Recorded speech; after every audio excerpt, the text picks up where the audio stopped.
In this video, I'd like to tell you a bit about the length of a game of CliMAX. Really, it is up to the captains to decide beforehand. The game is very flexible.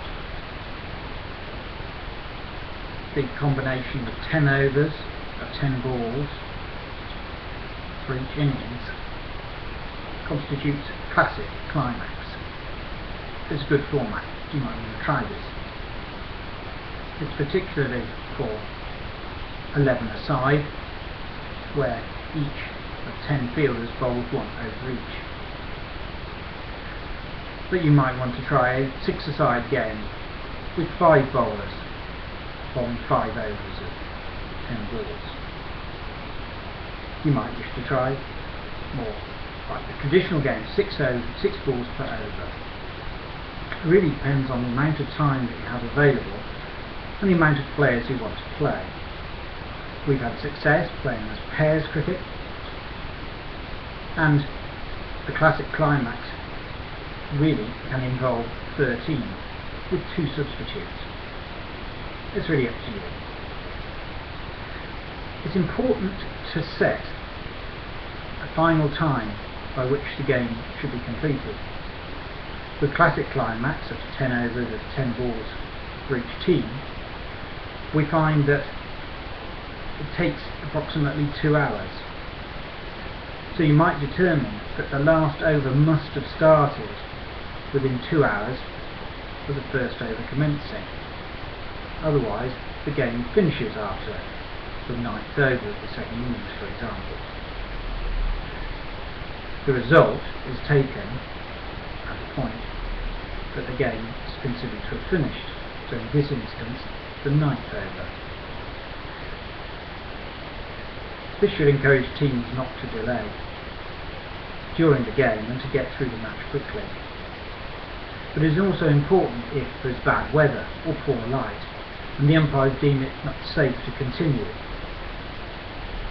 If there is an unscheduled break during the innings, then clearly the amount of cricket available in the period of time agreed, say 2 hours, is reduced, and the end point is determined by the end time decided at the beginning of the game. That is when you look at the final scores of each team and determine a result. It could be that even only 1 ball was bowled and that team scored 1 run. The other team did not bat, and then the team that batted would be deemed the winners. This might not always be deemed entirely fair, but at least you get a result, which is quite useful if you're trying to determine the winners in cup matches or even for points in a league. It's also worth bearing in mind that in CliMAX there will be timeouts taken. So this means that if the batting team decide after 4 overs to take their time out, then there is a change around and the fielding team will then come on and bat. That team then take their time out, the original team finish their innings. Once that is done, the second team to bat come back in and finish their innings. Time out should be brief. I've explained in another video that there should be 2 players ready to bat from the fielding team so they can come straight out and bat at that stage. Timeouts are a challenge to the captains or management to decide when tactically it's best to take the timeout, and also provide opportunities to make substitutions. Again, these could be a tactical advantage. Timeouts also mean that it is less obvious the final score that the team batting second must get whilst they are batting for at least the initial part of their innings. The timeouts are constrained.